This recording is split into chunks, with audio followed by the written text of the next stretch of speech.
জুয়ে পুৰা খুন হৈ জিলিকিল হাজৰিকাপাৰাৰ বৰষা হাজৰিকা। সদ্য ঘোষিত উচ্চতৰ মাধ্যমিক চূড়ান্ত পৰীক্ষাৰ ফলাফলত ৮৫.৮% নম্বৰেৰে চিপাঝাৰ উচ্চতৰ মাধ্যমিক আৰু বহুমুখী বিদ্যালয়ৰ পৰা পৰীক্ষাত অৱতীৰ্ণ হৈ কলা শাখাত উজ্বলিবলৈ সক্ষম হৈছে দৰং জিলাৰ বৃহত্তৰ হাজৰিকাপাৰা অঞ্চলৰ দেৱানন্দ সত্ৰগাঁৱৰ ধৈৰ্যাপাৰা চুবুৰীৰ মণ্টু হাজৰিকা আৰু মাকনি হাজৰিকাৰ কন্যা বৰষা হাজৰিকা। বৰষাই অসমীয়াত ৯১, ইংৰাজীত ৭৭, ভূগোলত ৯১, ৰাজনীতি বিজ্ঞানত ৭৯, অৰ্থনীতি বিজ্ঞানত ৭৪, তৰ্ক বিজ্ঞান আৰু দৰ্শনত ৯১ নম্বৰ পাবলৈ সক্ষম হৈছে। অতি অভাৱগ্ৰস্ত পৰিয়ালত ডাঙৰ দীঘল হৈ আৰ্থিক দুৰৱস্থাক প্ৰত্যাহ্বান জনাই নিজৰ ধৈৰ্য, একাগ্ৰতা আৰু অধ্যৱসায়ৰ বলত জুয়ে পুৰা সোণ হৈ জিলিকি উঠা বৰষাই এই সফলতাত বিদ্যালয়ৰ শিক্ষক, কৰ্মচাৰী, অভিভাৱক মণ্ডলী, পিতৃ মাতৃ, আত্মীয় স্বজন আৰু বৃহত্তৰ হাজৰিকাপাৰাবাসী উৎফুল্লিত হৈ পৰিছে। হাজৰিকাপাৰাৰ পৰা মানসজ্যোতি বৰুৱাৰ ৰিপৰ্ট, AIN লাইভ।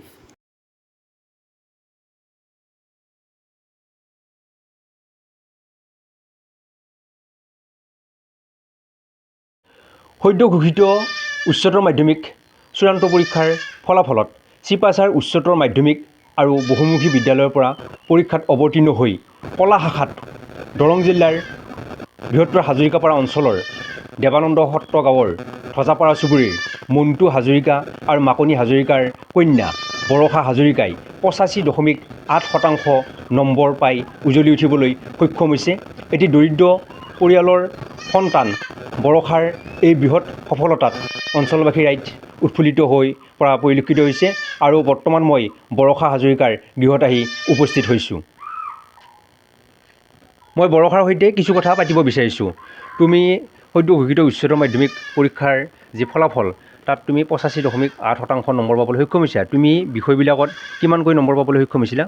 হয়, মই জিঅ'গ্ৰাফীত 91, অসমীয়াত 91 আৰু লজিকত 91, ইকনমিক্সত 74, ইংলিছত 77 পাবলৈ সক্ষম হৈছোঁ। তুমি ভৱিষ্যতে আৰু পলিটিকেলত 79। কি আশা কৰিছা? মই ভৱিষ্যতে এতিয়া বৰ্তমান কটন বিশ্ববিদ্যালয়ত পঢ়িম বুলি ভাবি আছিলোঁ। যদি মই তাত পঢ়িবলৈ সক্ষম হওঁ, তাত পঢ়িম। তোমাৰ আৰ্থিক ক্ষেত্ৰত তোমালোক যথেষ্ট দুৰ্বল, ঘৰুৱা অসুবিধা বুলি তোমালোকে কৈছা। এই ক্ষেত্ৰত তুমি কেনেদৰে আগবাঢ়িম বুলি ভাবিছা?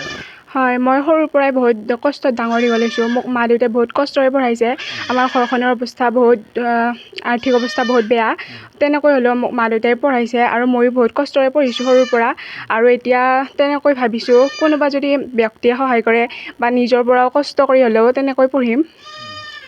আৰু তোমাৰ এই সফলতাটোৰ কাৰণে তুমি কাৰ বেছি অৰিহণা বুলি ক'ব খোজা?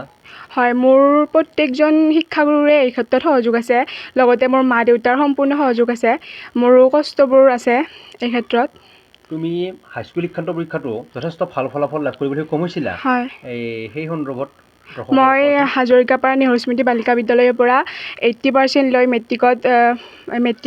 মেট্ৰিকত উত্তীৰ্ণ হৈছিলোঁ। আৰু এতিয়া মই চিপাঝাৰ উচ্চতৰ মাধ্যমিক আৰু বহুমুখী বিদ্যালয়ৰ পৰা 85.8% লৈ হাইস্কুল শিক্ষান্ত পৰীক্ষাত উত্তীৰ্ণ হৈছোঁ। আৰু তীব্ৰ অভাৱৰ মাজতো তুমি এই সফলতা লাভ কৰিছা। এই ক্ষেত্ৰত তুমি কেনেদৰে আগবাঢ়িছিলা? হয়, মই এনেদৰে ঘৰৰ পৰা বহুত কষ্ট হৈছিল পঢ়াত, কিছু ক্ষেত্ৰত হ'লেও নিজে কষ্ট কৰিছিলোঁ। টিউশ্যন আছিলে বাৰু এটা ইংলিছ বিষয়ত। তেনেদৰে পঢ়ি হ'লেও ঘৰৰ মানুহে সহায় কৰিছিল, ওচৰ চুবুৰীয়াই সহায় কৰিছিল, মামাহঁতৰ ঘৰৰ পৰাই সহায় কৰিছিল, তেনেদৰে পঢ়িছিলোঁ। তুমি নতুন শিক্ষাৰ্থীসকলক কি ক'বা?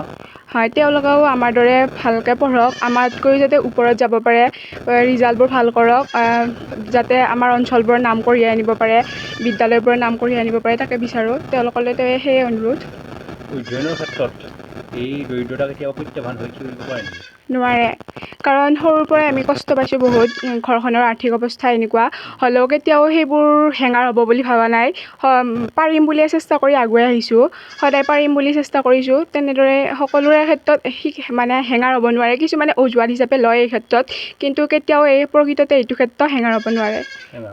হয়। ঠিক আছে। বৰষাৰ পিতৃও আছে আমাৰ সৈতে। আমি তেওঁৰ পৰা কিছু কথা জানিব বিচাৰিছোঁ। আপোনাৰ কন্যাই বৰষা হাজৰিকাই 85.8% নম্বৰ পাই এটা ভাল ৰিজাল্ট কৰিবলৈ সক্ষম হৈছে। আপুনি যথেষ্ট কষ্টৰ মাজেৰে ছোৱালীজনীক পঢ়ুৱাইছিল। এই সময়ত আপোনাৰ অনুভৱটো মই বিচাৰিছোঁ। মই নিশ্চয় উৎফুল্লিত হৈছোঁ আৰু মই দিন হাজিৰা কৰোঁ। দিন হাজিৰা কৰি পঢ়াইছোঁ। এইও যথেষ্ট কষ্ট কৰিছে ছোৱালীজনী। এইখিনিয়ে মই ক'বলগীয়া। বৰষাৰ মাতৃও আমাৰ সৈতে উপস্থিত তেওঁৰ পৰা আমি কিছু কথা জানিব বিচাৰিছোঁ। আপোনাৰ কন্যাই এটা ভাল ফলাফল লাভ কৰিবলৈ সক্ষম হৈছে। এটা অভাৱগ্ৰস্ত পৰিয়াল আপোনালোক, আমি সমস্যাখিনি দেখা পাইছোঁ। এই ক্ষেত্ৰত আপোনাৰ অনুভৱটো আমি জানিব বিচাৰিছোঁ। মোৰ অনুভৱ, ছোৱালীজনী বহুত কষ্ট কৰি পঢ়িছে। তাই এটা সময়ত তাই স্কুল যাব ভাড়াটোও নোহোৱা হৈ যায়। তাই পঢ়া পাতি যোগাৰ পাতি বহুত অভাৱৰ মাজতো পঢ়িছে। মই বহুত কষ্ট কৰি কাপোৰ কানি বৈ তাইক পঢ়ুৱাইছোঁ। এইখিনিয়ে আপোনালোকৰ মূল উপাৰ্জন কেনেকুৱাকৈ কৰে আপোনালোকে?